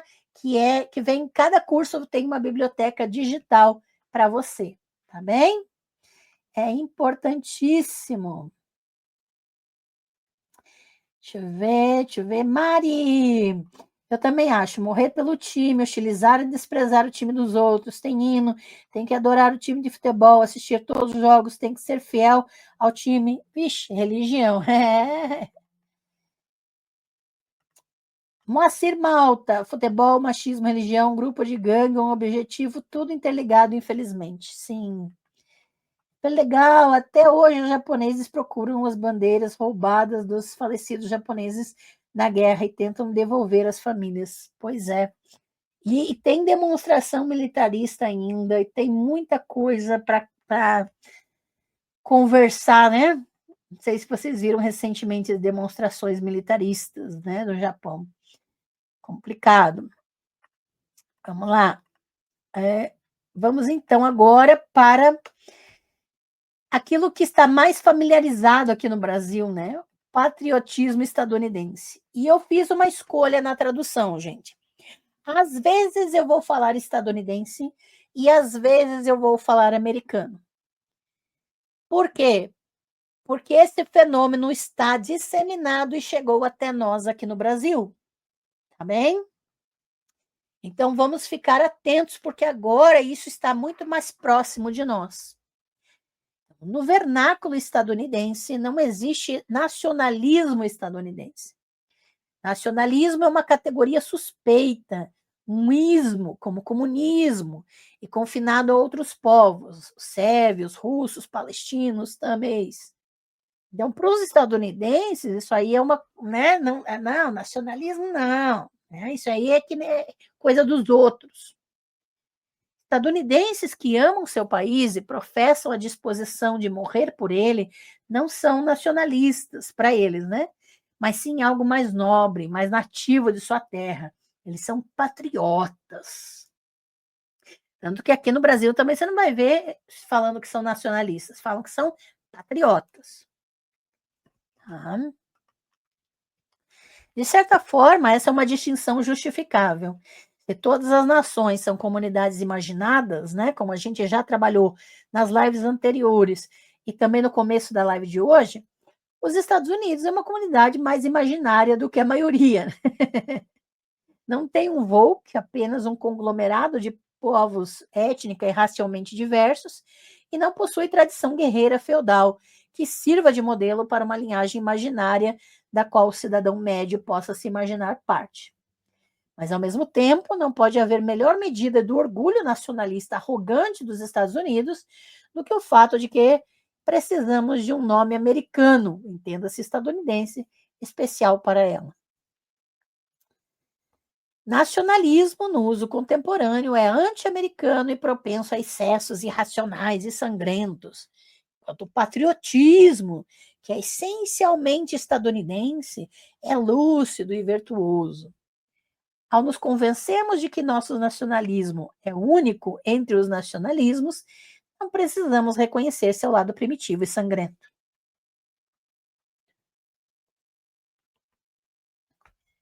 Os estadunidenses podem muito bem se orgulhar de sua tradição cívica singularmente secular. Os pais fundadores tiveram cuidado de separar igreja e Estado, não apenas porque temiam a divisão do sectarismo religioso, mas porque não queriam sacralizar o Estado. Coitados, né? Seu objetivo era garantir, como escreveu John Adams, que, abre aspas, o governo seja considerado como não tendo em si nada mais misterioso ou divino do que outras artes ou ciências. Fecha aspas. Como se existisse alguma coisa neutra nesse mundo, né? Imparcial. Mas a guerra inevitavelmente derrubou um muro entre igreja e Estado, entre governo e o divino. No final do século XIX, as aventuras imperialistas estadunidenses no exterior ajudaram a infundir no patriotismo americano um novo fervor quase religioso. Então, durante a Guerra Fria, que se seguiu imediatamente à Segunda Guerra Mundial, o nacionalismo estadunidense começou a invocar a religião protestante dominante, a ponto, muitas vezes, de parecer se fundir a ela. E, gente, lembrem que nós temos uma playlist inteirinha aqui no canal, falando sobre bom livro, como evangélicos brancos salvam a Bíblia para salvarem a si mesmos. Nós falamos sobre supremacia branca numa playlist inteirinha, chamada Bom Livro. Não percam, saiam da live depois que acabar aqui e vão maratonar as playlists, gente. Nós já tratamos disso aqui. Os estadunidenses patriotas se opuseram ao ateísmo oficial da nação inimiga com uma fusão orgulhosa da bandeira e fé. A questão não era tanto a crença religiosa, mas a crença no valor da religião, argumentou o historiador Stephen Whitfield. E, acima de tudo, a convicção de que a religião era virtualmente sinônimo de nacionalismo americano. Mas, apesar de todas as suas dívidas com a tradição protestante, o nacionalismo estadunidense não depende de nenhuma religião específica para sua dimensão religiosa. É, praticamente falando, uma religião em si mesma. Nossa religião civil, para usar a expressão do sociólogo americano Robert Bellah. E eu trato de religião civil, vou repetir, no meu curso de Sociologia da Religião, tá, gente? Em algumas de suas versões mais fervorosas e sectárias, o nacionalismo estadunidense faz causa comum com a supremacia branca, o antissemitismo e o milenarismo cristão, e até adota simbolismo nazista. Mas minha preocupação aqui é com a forma mais convencional de nacionalismo, que que acredita unir todas as diferentes raças, classes e grupos étnicos dos Estados Unidos. Comparada à retórica sangrenta e os rituais do nazismo, essa religião civil é um negócio insosso e inócuo, talvez especialmente para alguém que foi criado em sua liturgia de canções, procissões, orações e saudações. É, no entanto, uma extensão e uma celebração do militarismo estadunidense, e não menos belicosa em suas implicações do que o shintoísmo estatal ou o nazismo. O patriotismo estadunidense, assim como os nacionalismos de outras nações, incluindo o Brasil, é celebrado em feriados especiais, e estes são, na maioria dos casos, dedicados a guerras específicas ou à memória da guerra. O 4 de julho, o Dia da Memória, o Dia da Bandeira e o Dia dos Veteranos proporcionam ocasiões para desfiles militaristas e a exibição de emblemas e símbolos nacionalistas, especialmente a bandeira. Nessas e outras ocasiões, como comemorações de guerra ou batalhas específicas, cornetas são tocadas, coroas de flores são cerimoniosamente depositadas em monumentos ou túmulos, veteranos vestem seus uniformes antigos e políticos fazem discursos glorificando os valores nacionalistas do dever e do sacrifício. Por meio de tais rituais e observâncias do nacionalismo como uma religião secular, escreveu o historiador George L. Moose, a guerra é tornada sagrada. Mas a religião do patriotismo americano também se distingue em pelo menos dois aspectos. Primeiro, ela apresenta um tipo peculiar de idolatria que só pode ser chamada de culto à bandeira. Outros países comparáveis na língua inglesa, Reino Unido, Canadá e Austrália, não se entregam à adoração de bandeiras. De acordo com o Wall Street Journal, 7 de novembro de 1996, os esforços britânicos para criar um mercado de massa para a Union Jack fracassaram. Abre aspas. Muitos não gostam do que ela representa. Um bom número não tem certeza de quando ou se a lei permite que a desdobrem. Muitos não têm a menor ideia de qual lado dela está para cima. Fecha aspas. Então, esse culto à bandeira, ele é muito mais forte nas Américas, tá? Estados Unidos e no Brasil. Gente, assim como os japoneses, em tempos de guerra, fetichizavam o retrato do imperador, os americanos fetichizam sua bandeira. Um panfleto patriótico de 1900 declarou em termos descaradamente religiosos que os Estados Unidos, abre aspas, devem desenvolver, definir e proteger o culto à sua bandeira, e o símbolo desse culto, o hino nacional, deve ser mantido inviolável, assim como os emblemas de todas as religiões. Fecha aspas. Líderes das filhas da Revolução Americana do início do século XX sustentavam que, abre aspas, o que a cruz é para a nossa igreja, a bandeira é para o nosso país, fecha aspas. E em termos mais abertamente primitivos, que a bandeira havia sido tornada sagrada e santa por meio do sacrifício sangrento. A bandeira americana pode ser encontrada em quase todos os tipos de espaços públicos, incluindo igrejas, e deve ser manuseada de maneiras rituais cuidadosamente prescritas, até mesmo no procedimento de dobra. É adorada ao ser exibida através de juramento de fidelidade a ele e a ela, né? E ocasionalmente ao ajoelhar-se e beijá-lo. É o tema do hino nacional estadunidense, que celebra uma vitória militar sinalizada pela sobrevivência, não dos soldados estadunidenses, mas da bandeira estadunidense, quando o brilho vermelho dos foguetes, as bombas explodindo no ar, deram provas durante a noite de que sua bandeira ainda estava lá. Se você prestar atenção na letra do hino estadunidense, você vai ver que a honra é pela sobrevivência da bandeira, não dos soldados. E qualquer um que ainda duvide que a bandeira estadunidense seja um objeto de veneração religiosa precisa apenas considerar a linguagem da proposta da emenda constitucional derrotada por uma pequena margem no Senado em 1995, que proíbe a profanação de bandeiras.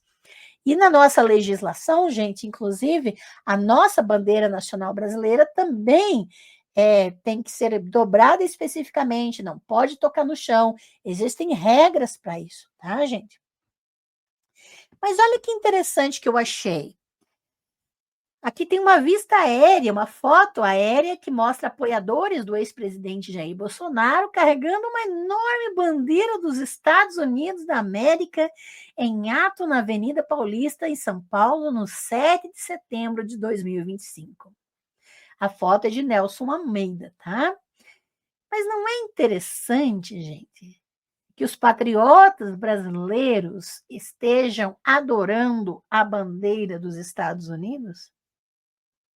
Para vocês verem que não é a pátria-nação, é o nacionalismo como religião.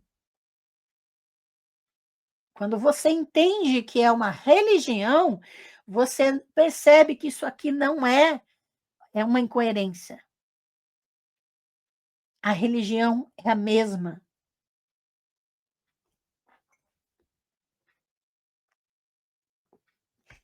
A notícia, bandeira dos Estados Unidos da América em protesto na Paulista, repercute no New York Times, novo símbolo da direita brasileira. Nas referências bibliográficas, você vai ter os links para essas notícias, tá? A outra característica distintiva do nacionalismo americano como religião, pelo menos em comparação com de nações mais seculares, é sua frequente invocação de Deus. Juramos lealdade a uma nação sob Deus, e nossas moedas trazem a inscrição em Deus nós confiamos. Isso não foi apenas uma concessão ao cristianismo predominante nos Estados Unidos, como explica Belá. Abre aspas. O Deus da religião civil é austero, muito mais relacionado à ordem, à lei e ao direito do que à salvação e ao amor. Ele está ativamente interessado e envolvido na história, com uma preocupação especial pela América. Aqui a analogia tem muito menos a ver com a lei natural do que com o antigo Israel. A equiparação da América com Israel não é incomum. Fecha aspas. E aí nós temos toda a relação da ideia da pátria como o novo Israel relacionado ao antigo Israel. E essa noção de antigo Israel é uma noção inventada na academia. Tá? Nós vamos estudar isso em outubro, tá? A partir de outubro, eu vou começar a traduzir para vocês o livro A Invenção do Antigo Israel e o Silenciamento da História Palestina, tá? E baseado nas pesquisas, tá, dos estudiosos da academia, e nós vamos ver que esse patriotismo atual é fundamentado na invenção do Antigo Israel. Inclusive, o sionismo. Em termos mais claros, este é o Deus do Antigo Testamento, irascível e tribalista. E não é tanto ordem, lei e direito que o preocupam, mas sim o destino de seu povo, os americanos, isto é, como seu povo escolhido na guerra. E eu preciso dizer, gente, que essa ideia de Deus do Antigo Testamento, irascível e tribalista, é também inventado a partir da invenção do Antigo Israel. Porque a gente tem estudado sobre Javé, a história de Javé aqui no canal, e a gente tem visto que ele não é essa divindade centralizadora que os textos bíblicos declaram. Aquilo ali é uma invenção de um Javé, assim como o antigo Israel também foi inventado. Não percam, tá? Embora eu esteja tomando emprestado alguns de seus insights, devo deixar claro que o conceito de Belá sobre a religião civil americana é bem diferente e não envolve explicitamente nacionalismo ou militarismo. Ele a imagina como um tipo vago e genérico de religião que, na verdade, existe do lado e é claramente diferenciada das igrejas, e serve para fornecer uma estrutura transcendente para a nossa noção de América. Mas o que a Bárbara, aqui nesse livro do Ritos de Sangue, está defendendo é algo muito mais militarista, tá? Baseado na guerra como religião.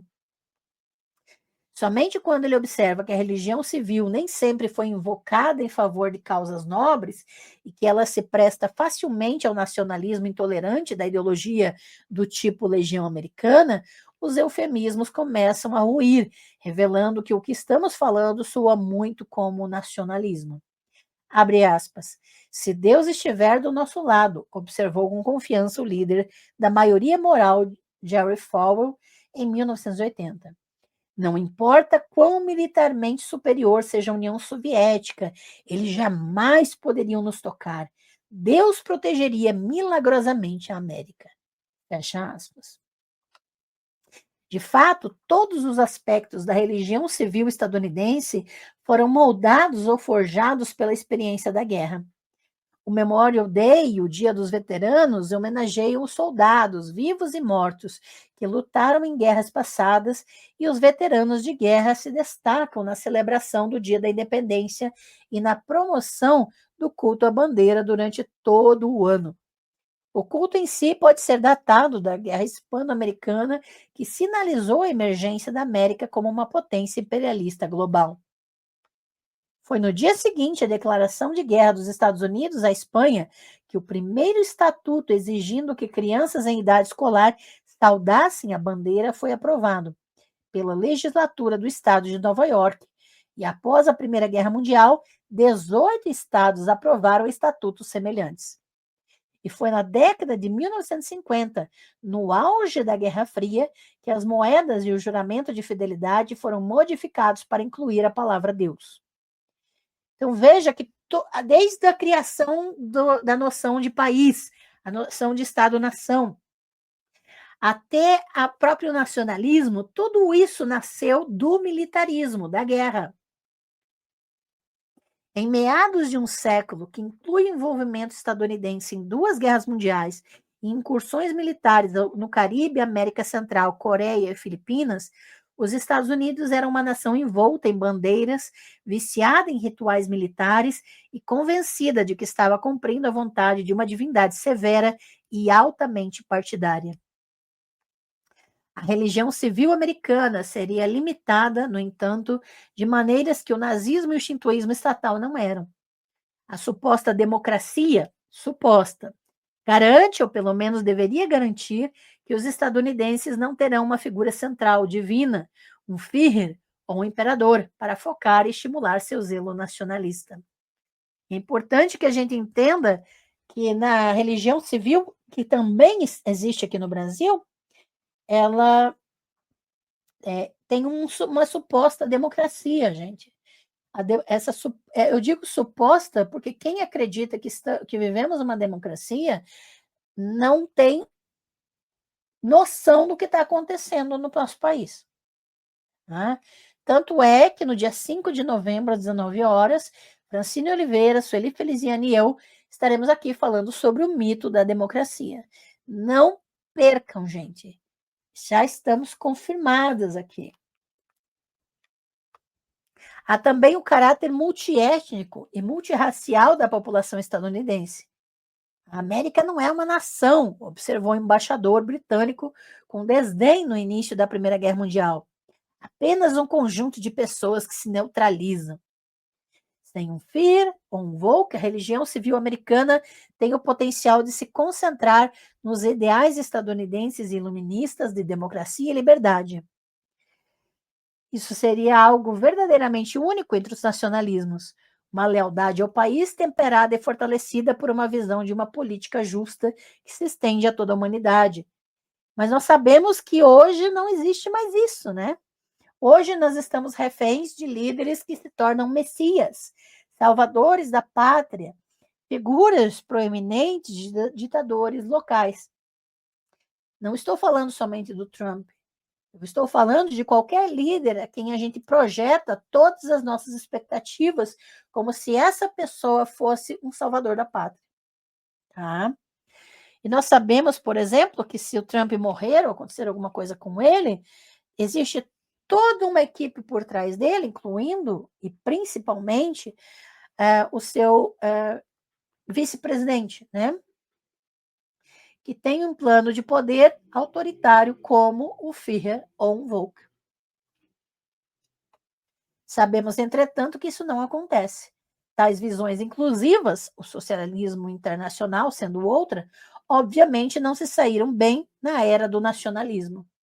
Nos Estados Unidos, uma lealdade nacional baseada nos ideais do iluminismo teve que competir repetidas vezes com as formas mais fervorosas de Volkisch, de nacionalismo nutridas pelo nativismo e pelo racismo.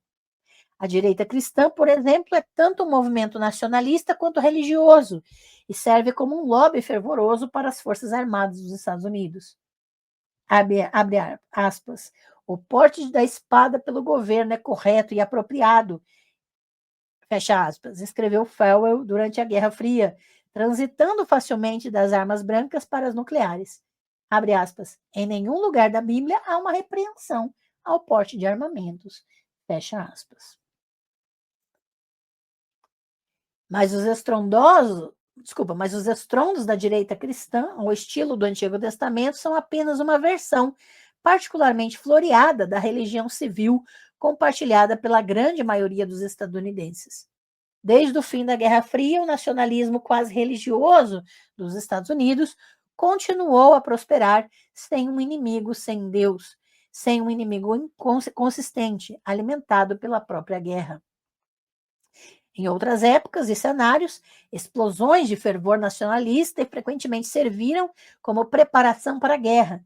Mas nos Estados Unidos, a causalidade funciona cada vez mais no sentido inverso, com a guerra e as intervenções bélicas servindo e às vezes aparentemente sendo empregadas para incitar o entusiasmo nacionalista.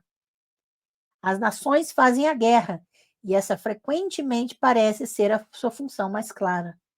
Mas devemos também lembrar a ideia de Hegel de que, ao despertar as paixões da solidariedade e da transcendência, a guerra cria nações, ou pelo menos as revive e revigora.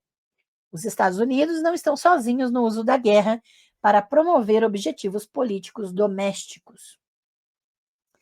Em 1982, a breve guerra de Margaret Thatcher com a Argentina pelas Ilhas Malvinas ocasionou uma explosão de nacionalismo britânico e um enorme impulso para Thatcher nas pesquisas eleitorais. A agressão sérvia na ex-Iugoslávia salvou temporariamente o governo Milosevic das consequências desastrosas de suas políticas econômicas. Ou vejamos o curioso caso do Equador, que normalmente não é considerado uma sociedade nacionalista. Após ordenar que suas tropas resistissem às incursões na fronteira peruana no início de 1995, o profundamente impopular presidente equatoriano de 73 anos, Sisto Durán Balen, viu-se repentinamente banhado na fonte nacionalista da juventude, como escreveu o New York Times. Multidões agitando bandeiras o receberam de volta de uma viagem diplomática e ele podia ser visto diariamente na sacada do Palácio Presidencial, bombeando energicamente o ar com o punho direito e liderando multidões em cânticos rítmicos de nenhum passo para trás. Sem dúvida, quando os confrontos armados diminuíram, os equatorianos voltaram a queimar bonecos Sisto em efígie. Nos Estados Unidos, pós-Guerra Fria, porém, as guerras, ou pelo menos as intervenções, tornaram-se a cura habitual para o mal-estar doméstico. Então, precisa-se ter uma guerra para que o povo não se volte contra o líder.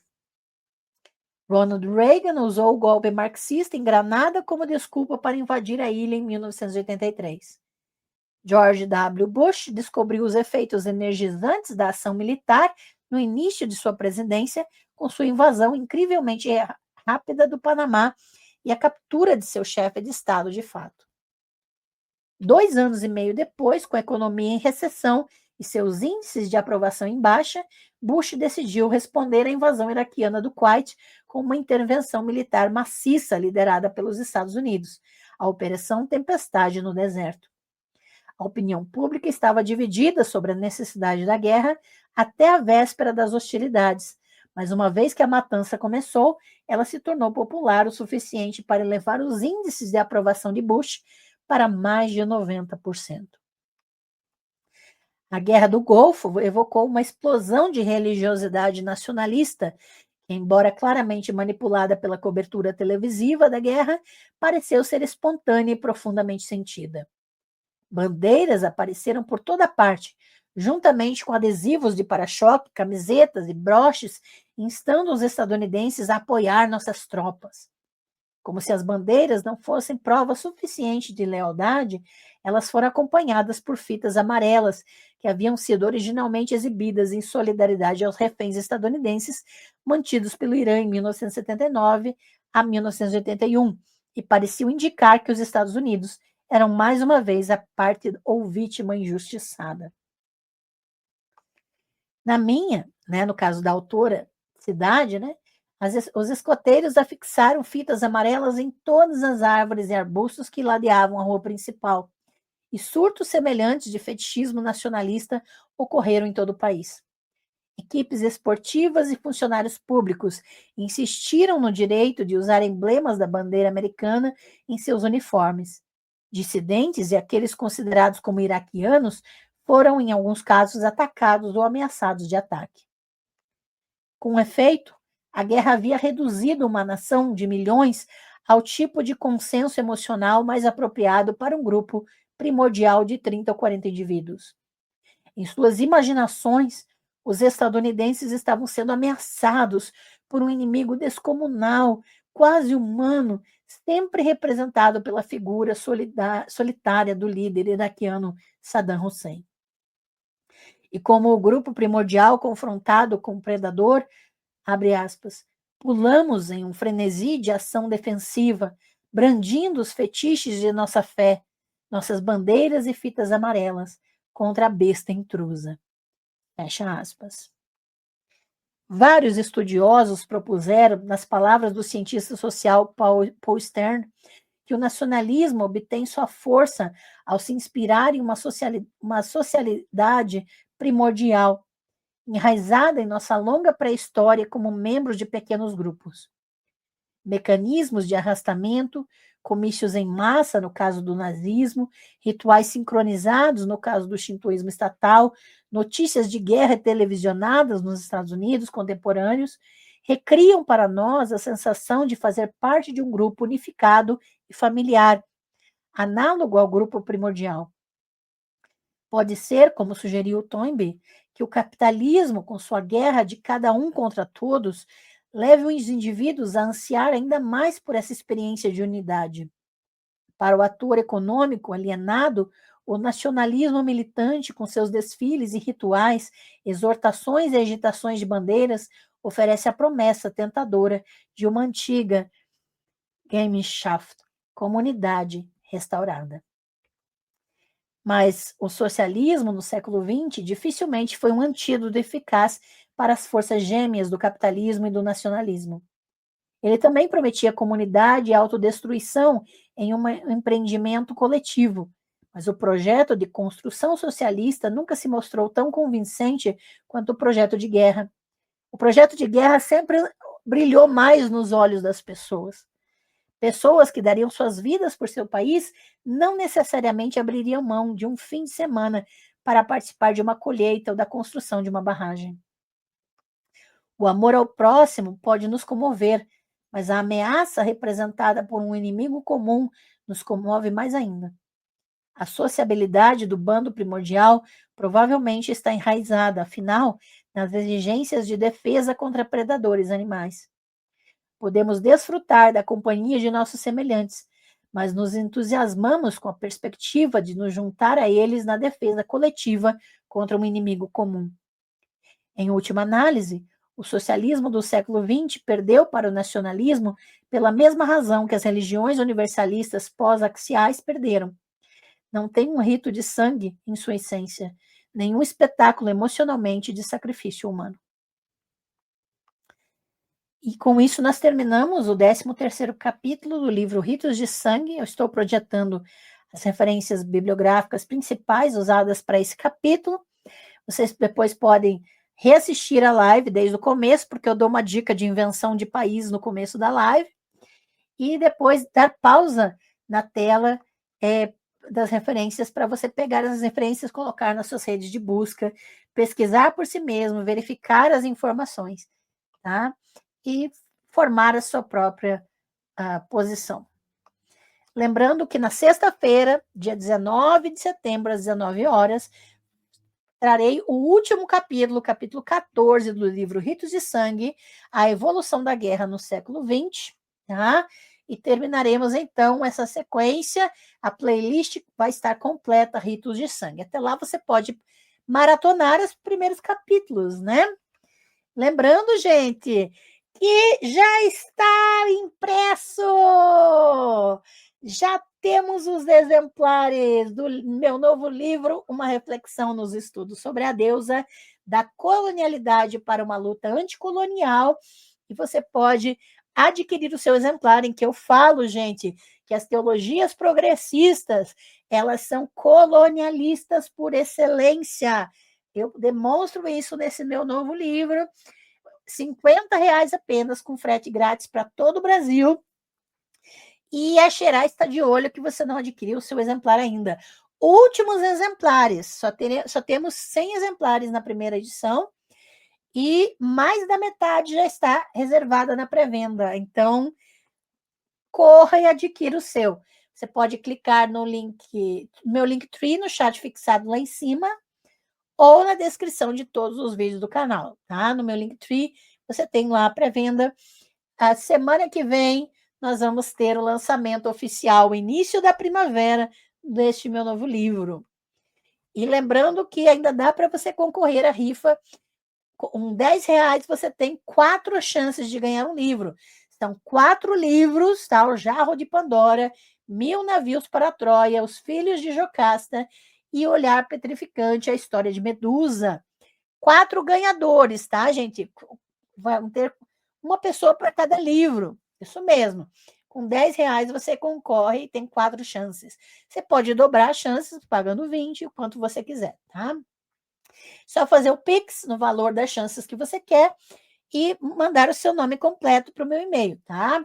O Pix qualquer um dos meus e-mails são chaves Pix.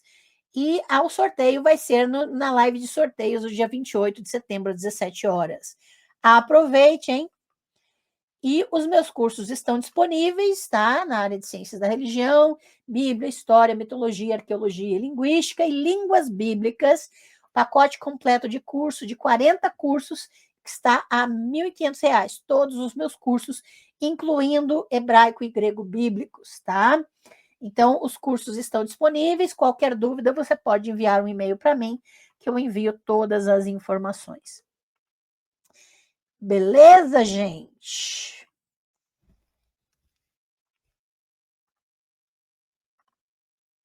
Comentários, dúvidas? Deixa eu ver.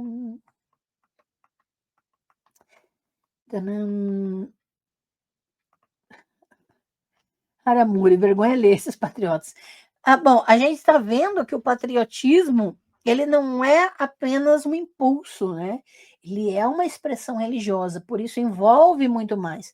Quando a gente fala de religião, nós estamos falando de um fenômeno humano extremamente profundo, e por isso não adianta, por exemplo, eu entendo a ideia da vergonha alheia e entendo a questão até que a gente dá risada às vezes, né? Mas a gente também tem que ter consciência de que não é tirando sarro e também não é argumentando que essas pessoas vão mudar de atitude, tá? Porque se tem essa noção religiosa, como a gente tem demonstrado aqui com o material da Bárbara, é muito mais profundo do que isso. Tá? E você tirar a expressão religiosa da pessoa, aquilo que dá sentido, religiosamente falando, na vida dela, você cria um buraco que precisa ser trabalhado, tá? Preciso dizer, o niilismo, pelas pesquisas das ciências da religião, o niilismo é o caminho mais consciente.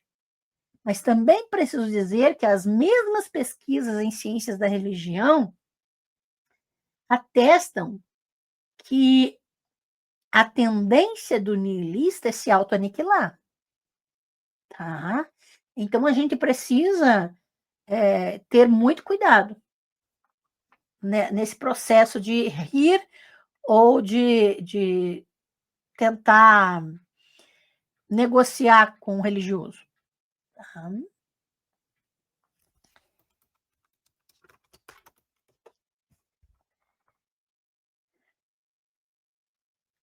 Deixa eu ver, próximo como comentário.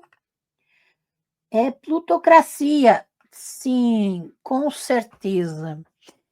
Vivemos numa plutocracia, com certeza, tá? Para quem não sabe, é a questão do governo, né, a sociedade sendo governada ou controlada, de certa forma, né, por quem tem riquezas, por quem tem poder econômico, tá? Então, com certeza. Larissa Berbel, é uma aula que lava a alma, não é? Obrigada, querida. Muito obrigada. Oh, legal. Muito obrigada. Parabéns mais uma vez. Obrigada pela live. Muito obrigada pelo super sticker.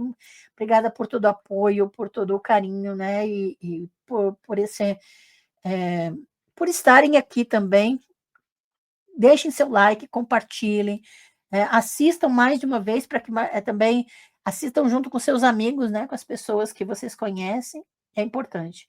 Jesus deixa Pi, só falo que quem não garantiu o seu exemplar ainda por acabar ficar o seito saindo como água. É verdade, a gente está vendendo muito bem o novo livro. Então, quem não garantiu ainda, corre garantir, tá bem? É importante, senão vai ficar sem, porque realmente são só 100 exemplares e mais da metade já foi vendido. Larissa, não aguenta esse nick Jesus da Shopee, excelente. Verdade.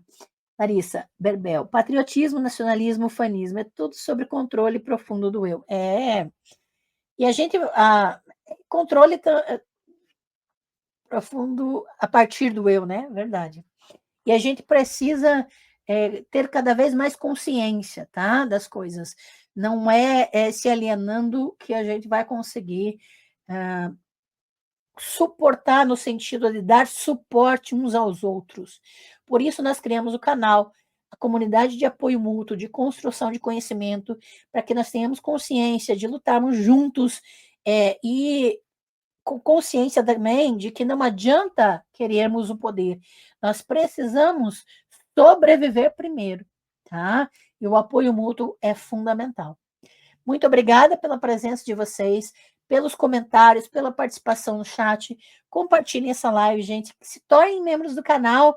Sejam muito bem-vindos ao Espaço das Deusas, que é a comunidade de membros do canal. Tem o meu apoia-se, apoia.se/Angela Natel, que é para minha saúde, tá? Então, todos têm benefícios ao participar, ao adquirir os cursos. Os sorteios mensais, todo último domingo do mês tem sorteio de livros e cursos para membros do canal, apoiadores da campanha do Apoia-se, para alunos de cursos e também para quem estiver ao vivo no sorteio dos livros, tá? Vai ter livro para todo mundo. E semana que vem nós temos o lançamento do nosso livro, Pelo Espaço das Deusas de forma independente. Obrigada a todos e não esqueçam, nos vemos sexta-feira agora para terminar esse livro incrível, Ritos de Sangue. Quem não conhece, vai lá na playlist Ritos de Sangue e maratona os capítulos anteriores. Obrigada, pessoal. Grande beijo para vocês e até a próxima. Tchau!